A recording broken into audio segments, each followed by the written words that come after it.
Welcome to the Libertarian Counterpoint. I'm Richard Fields. On the program today we have Johanna Talcott and her brother, Jeremy Talcott. And you're making your initial public appearance, television appearance tonight. Yes, so welcome to the show.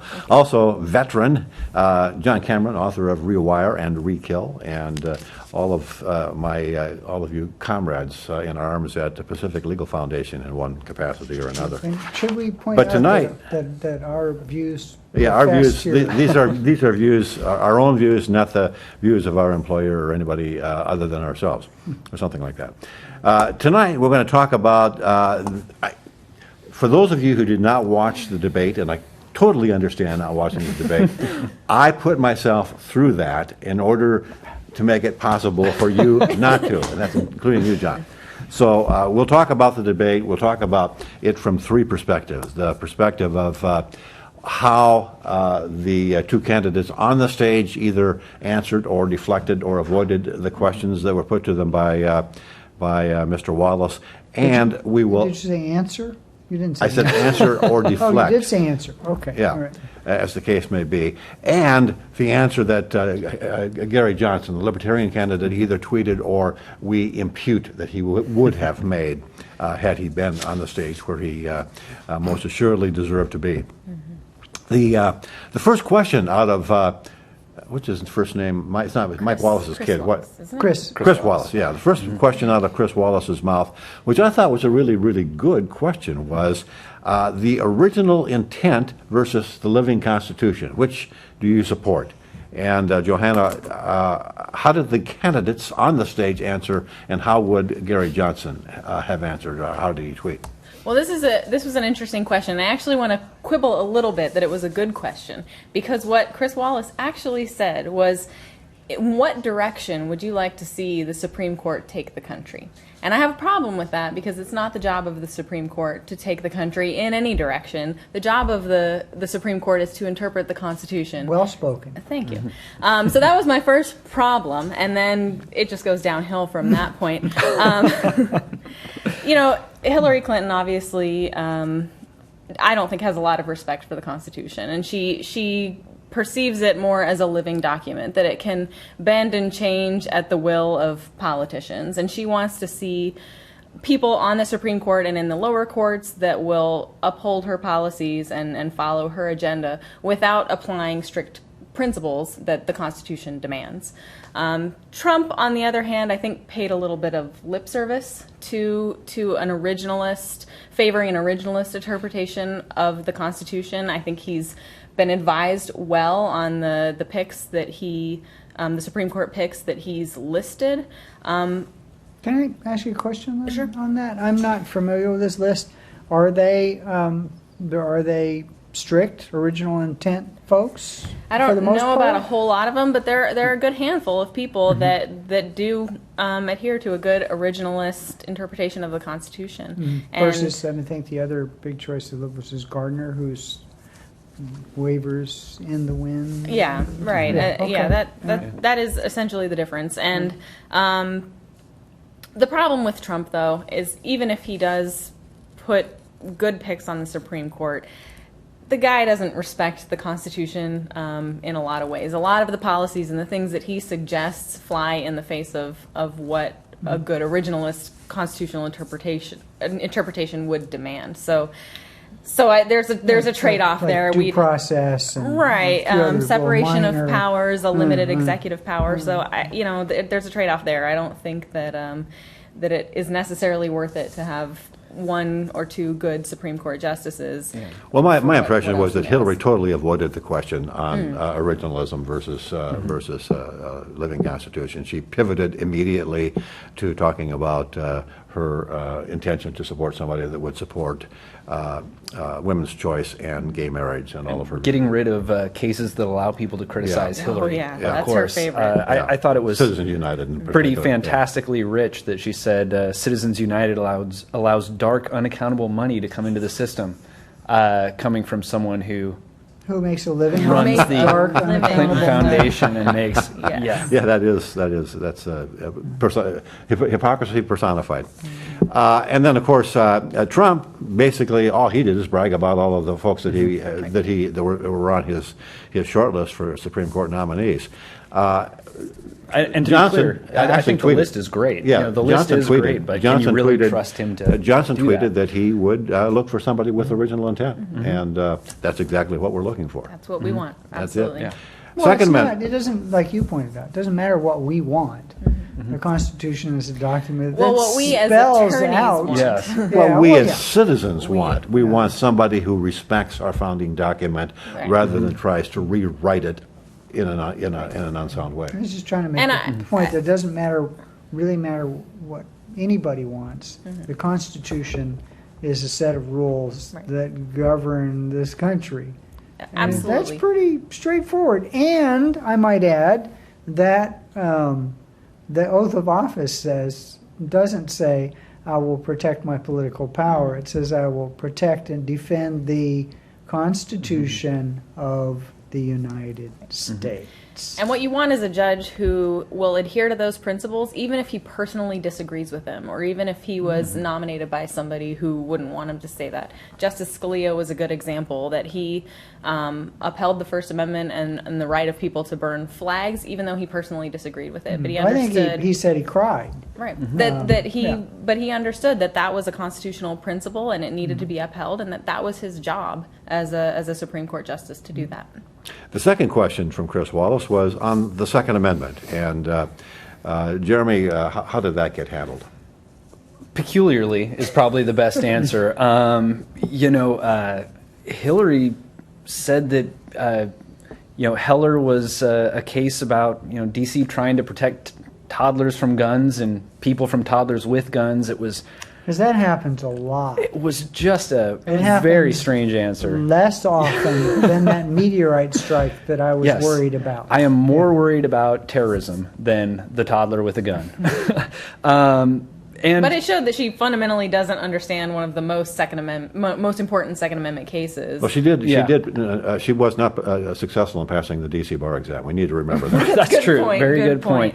Yeah, she went with, she tried to pull out some numbers talking about 30,000 or 33,000 people a year dying from guns. I think it's worth noting 21,000 of those are suicides. Yeah. So I'm not sure exactly who we're protecting those people from. Well, Themselves. we're protecting Yeah. the bridges from being instruments of. Exactly. So, Her big thing is always to say, I support the Second Amendment, but reasonable right. regulation. And I mean, and then listing off all of the things that would make the Sure. Second Amendment Right. a dead letter. And she opposed Heller, which Heller, the reasonable regulation, was making it so that somebody couldn't have a gun in their home at the ready and loaded to protect themselves if they were a threat. The D.C. law made it so that you had to have your gun unassembled, unloaded, and inoperable. Like we do in the state of California when you transport a gun. If you Right. don't have a concealed carry permit, you Which have is to impossible, have... nearly impossible to get unless in you're the first connected. place. Well, in Sacramento you can get them. But, Unless you're well connected or the sheriff is friendly. But in San Francisco, it is impossible to get. And what you have to do to protect yourself as you're driving through the Tenderloin is have your gun in one part of your car locked and your bullets in another part of the car locked. So what you're scaring the criminal with is the locks. Right. Hillary, her idea of reasonable regulation is a dismantled, inoperable gun. So I don't think that she values the Second Amendment as much as she tries to say that So she does does. that mean that the brown shirts, the police, will also have dismantled inoperable guns? What are you talking about? Of course not. Oh, Nor the Secret Service. And Trump, was his answer anything more than I was endorsed by the NRA and they did it really early? Well, that was the majority of it. Although it did start out with him just saying Hillary's really angry. So again, I felt this whole question was just answered as strangely well, as it's a good possible thing she by. doesn't have a gun then. I know. Thank goodness. That's a reasonable regulation I can get behind. Is keeping guns away from Hillary. And that's not really, there's, really.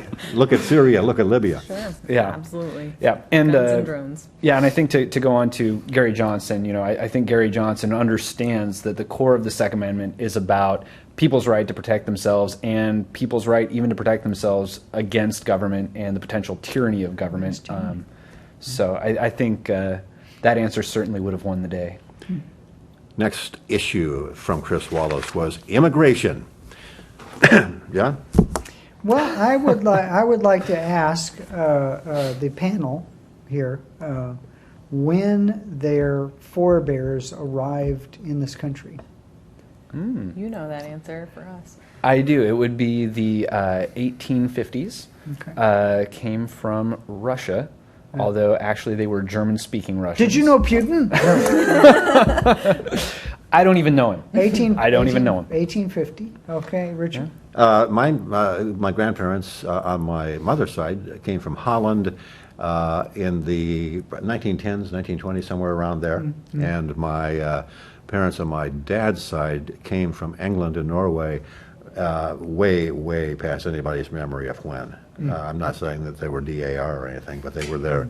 It's 3-4 generations back. Well, my mama, as she pronounced it, was a member of the DAR, and her folks were here from the 1600s. Rumor has it, although my daughter's 23andMe says that it was a lie, that there were some here from 11,000 years ago, Native Americans. So my question would be this: would any of us have gotten here as we fled whatever persecution we fled, or starvation we fled, or economic deprivation we fled, or inability to start and run a business that we fled, if we were facing the kind of wall and reporting that Trump wants?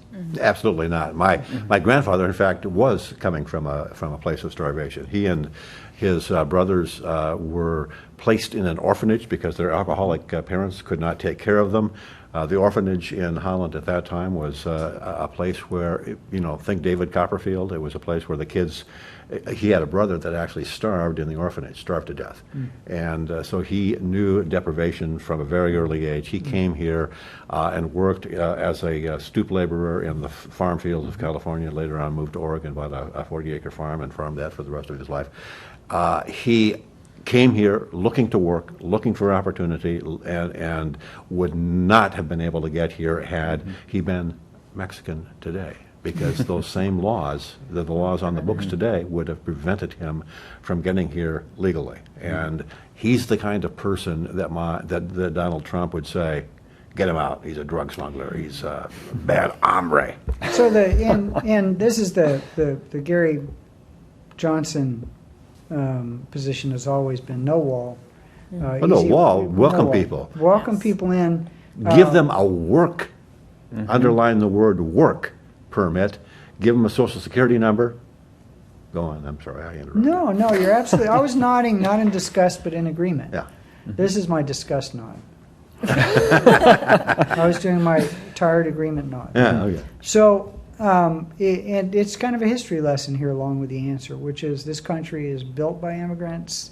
The melting pot, the energy of first generation people willing to do anything as far as work to make sure that their children are better off is what made this country great. And if you look at where the energy comes from, where the capitalism comes from, where the great students in the grad school comes from, the parents would come here and work 3 jobs and sleep in the Asian restaurant so that their children would work harder than anybody has ever worked in school to get that master's degree in engineering and go start the next Google. And the generation after that is spoiled and the energy dies, and then a new generation of immigrants comes in. That's the way it works. And and Clinton would say, well, no, we don't want those people here because they're going to vote Republican. We want people who will come in and sign up for the welfare rolls because then they'll vote Democrat. That's more truth to that. Well, she didn't say that, but that's basically the intent. That's essentially what they're trying to do. Immigration, fine, put them on welfare immediately. Yeah. And I think one of the interesting things about both of their answers were Trump makes kind of the same mistake that Hillary made with guns. She talks about the vast exception to the rule, these toddlers with guns, and meanwhile Trump talks about these few immigrants who come in and commit crimes, which compares to the millions who come in and are lawful and productive and want to Make be here this for country opportunity. better. And Who on a does racial all the basis. hard work in this country? And on a racial basis, immigrants are more law-abiding than Native Americans. Simple, well, not simple Native, fact. not Native Americans, but And people born here. Yeah. Meanwhile, I thought Clinton's answer, she talks about the massive law enforcement apparatus that would be required to remove illegals and no recognition of the massive law apparatus that might be required to remove guns or drugs or anything else. So an interesting... Just anecdotally building on what you said about the energy of the immigrants. In a previous life, I sold advertising to Vietnamese landscapers. And I very, very brightly remember going into an immigrant Vietnamese household where there were 3 or 4 families living in one house because they were doubling up in order to save on rent. They were all landscapers. They were all out there, mowing grass and 16 hours a day. Yeah, working hard. And in their home, they had a wall with documents hung on the wall. Documents like their kids' graduation from grade school. Documents like their kids' graduation from some sort of Boy Scout program, and the Declaration of Independence. Cool. These are Aw, people. that put a little in Yeah, my that'll eye. get These are right people there. We'll that take a are short break. more patriotic than most of the rest of us Right.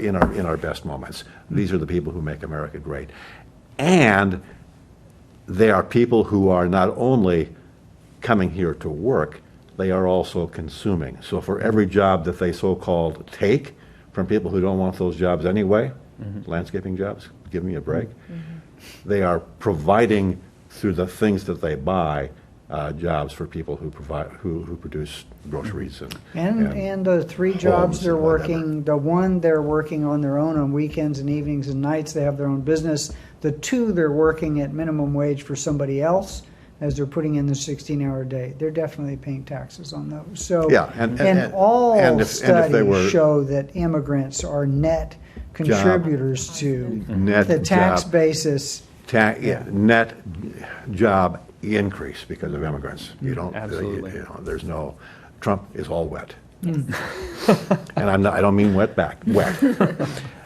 Moving on, Hillary's email. They finally got to Hillary's email, and of course, the question went to Hillary, who did what? Didn't Blamed answer the question and Yeah. I I started think the word for that is immediately- pivoted. Pivoted, yeah. So well, no, fast we have another snapped. word, but we can't use it on the air. It has something to do with manure and a shovel. So she, of course, tried to talk about the legality of accessing and the evil of accessing those emails and how did they become public knowledge, rather than the troublesome emails that talk about or completely ignoring things like the law and the Constitution and the democratic process and all the rest of that, and tried to blame it on the boogeyman, WikiLeaks, and then the boogeyman, the Russians. I mean, come on. Yeah, I mean, she's accused of, the content in the emails is damning. It's damning of her as a person, damning of her as a public servant, damning in every possible way. And she immediately pivoted and said, it's all WikiLeaks and the Russians' fault for bringing this stuff to For light. showing how awful Yeah. I To truly showing am. how, for pointing out what a It's the mirror's What fault a- that I'm ugly. folks. yeah, that's exactly what she did. And of course, Trump. That's not me, though. Trump's response was to say, "Well, I don't know Putin." Yeah, it was. I mean, it was pathetic. Johnson, of course, would say what? What he did say. He actually tweeted. Really, I mean, if you be transparent about your speeches and be Mm-hmm. transparent about your tax returns and Hillary, be honest about who you are. Hillary, release your transcripts of your Goldman Sachs speeches. Trump, release your tax returns. Let's move on to some topics of actual substance. This is the sleaze portion of the debate. I'm tired. I'm done. Economics, John or Jeremy. So let's see here. We had from Hillary, we immediately had, well, we're going to tax the rich. We're going to make sure they pay their fair share, which is just like reasonable regulation, whatever Hillary says it is. Is fair share the same share as everybody else? Because then they would lower their tax rate. Exactly. Because if anybody's watching the show is not aware of it, the rich pay a much higher percentage of their taxes, much higher percentage of their income in taxes than do the poor. The poor don't pay any taxes. So, and I think yeah. the top 10% are paying more 50% of the 50% whatever, of the, something like that. But we have to be careful, I think, about that, because it's important to understand that the people who are earning lots of money today are the people who are earning money as a result of monetary policy and monetary manipulation that makes asset prices inflate as opposed to wages inflate. Wages are not inflating. Asset prices are. That benefits the 1% or the top 10% or whatever you want to call it. So people who are earning a lot of money are not doing it by the sweat of their brow. They're doing it because a lot of them are earning most of their money because of paper assets.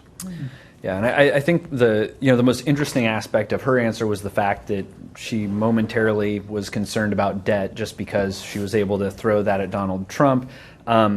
Hillary wants to tax more and spend more. Donald Trump wants to tax less and spend more. Both of those are basically terrible ideas. Well, and the other thing that Hillary did is she echoed Bernie's nostrums: free college, free a higher minimum wage, all of the things that were thrown at her in the primary campaign, trying to hold on to those Bernie diehards, who keep them away from Jill Stein. My personal favorite quote of the night was Hillary saying, "I won't spend a penny more." Yes. Then just a penny more. She won't add one penny to the debt. She won't add 1 penny to the debt. Of course, she'll add 100 trillion pennies, right? I mean, that's the bottom line. Oh, and then she can truthfully look in the camera and said, "I kept my promise. I did not spend a penny more. I added 10 trillion." Yeah. And the Johnson answer on economic issues. And for him, no tax increases, which is great, and spending cuts, which is the other half of that equation that we really need if we're going to make some sort of. He's the only one willing to call out the biggest problems and with spending, and that's Medicare, Medicaid, Social Security. He's the only one that's the elephant in the room. People don't realize. I mean, it. Democrats in particular like to throw out a budget pie chart of the discretionary budget and say, "Look how big defense is." Right. Well, it is. It's way too big. We're spending way too much money on defense. But what they ignore is that the discretionary budget is about a third of the overall budget. Right. The non-discretionary budget is the other 2/3. It's Social Security, it's Medicare, it's Medicaid, it's interest on the debt. And interest on the debt. And those three things alone are 2/3 of the federal budget. Throw in welfare programs and you've got closer to 70%. The point is that you've got a problem with unfunded liabilities, particularly in Medicare, and to a lesser extent in Social Security, that will cause huge problems going down the road. And unless you are willing to address those, either by cutting benefits or by increasing taxes or a combination, those programs are dead. I think they should be dead anyway, because I think they're kind of pointless. But either way, if you want to keep them around, you have to address the problems. And that doesn't. And Hillary wants to increase benefits and increase taxes. And well, it's one thing that I thought also, is great about Gary Johnson's answer to this, I think, is that he understands that one of the things that will actually increase revenue is growth. And a great way to increase growth is to reduce regulation. Absolutely. And meanwhile, Trump wants to cut taxes and thinks that just that on its own will increase growth. At the same time, he's advocating for less free trade, for a lot of trade protectionist type of policies. Yeah, his protectionist policies alone would cause the 1930s and Smoot-Hawley look like a free market nirvana. He is absolutely ridiculously bad on trade. One thing I wanted to note about Gary Johnson that I really liked, and I don't know if he tweeted during the debate, but I saw him later in an interview on Jimmy Kimmel that he said that he got on Kimmel? He was on Kimmel, right? I didn't stay up that late. How did he do? I thought he was fantastic. It's the best I've ever seen him. Kimmel never lets. He's been on twice. He was very good. But what he pointed out about the big entitlement programs is that it's one of the biggest threats to millennials and younger citizens, because they're shouldering the weight of these entitlements and will be destroyed down the line. So it always comes across as kind of an issue that older people care about, but it's the millennials and the young kids that should be concerned. Which is And, why they're you know, in his camp. since I'm in that older generation, I want you millennials to just shut up, okay? Already? Okay. You know, one last thing Clinton said that was also great, I guess to respond to Trump's trade protectionist policies, she said she was going to create a trade prosecutor for the first time in history, which just sounds absolutely What would the lovely trade to me. prosecutor do? You know, she just left that out there, but yeah. Wouldn't that Find new be ways where to she could just punish say, us. I'm going to let the world court decide on all these things. Because we know how well the UN does with everything. Okay, I'm going to skip the scandal versus scandal because that's the thing that has, exhausting. Yeah. basically been, Everybody knows. examined way too much by the media. That's about all they talk about. The wars. That's the one issue I think that has not been examined very well. We have Trump on the one hand saying, how come we can't use nukes? And we have Hillary on the other hand in the debate trying to impress everybody about what a smart neocon she is by remembering the names of cities in Syria and Iraq. And the elephant in the room is she is responsible in large part for the war in Libya and the mess that was created there. And I'm not talking about Benghazi, that's just part of it. Syria. And Syria. She is trying to create what could be a shooting war with Russia in Syria. And that, reminds me of World War I. It could turn into a world war. John? And as a libertarian, a Johnson fan, because Johnson's two strongest demographics are military, because they don't want to die in a useless war on foreign soil, and by the way, that's who dies there, and millennials who aren't being polled, so that neither one of those two are being polled by any of the major polling organizations, which is why Johnson's not in the debate. So, I mean, the logical thing is, we used to call it, I think we should go back to calling it the Department of War, because that's what, it's not the Department of Defense. People go to war, or the Department of Death for U.S. soldiers. Or the Department of Offense. Yeah, or something. But the Department of we're not defending U.S. borders. Our founding fathers said, don't get entangled in these foreign messes. And everything in the Middle East and everything in the China Sea, all of the, Sturm and Drang about, building landing strips in the China Sea, those are not of our business. Absolutely. That's the show. We'll see you again next week, same time, same place on the Libertarian Counterpoint. On YouTube, on Channel 17 in Sacramento, on cable channels all over the place, and on accesssacramento.org. Channel 17 here. 8 p.m. 17, yeah. 8 p.m. Thursday, noon on Friday, and then 4 a.m. for you My favorite time. insomniacs or you people who live in 4 a.m. That's when you I people who are T-bone. watching set this the in alarm. China I'll set on the alarm. Saturday. Thank you very much.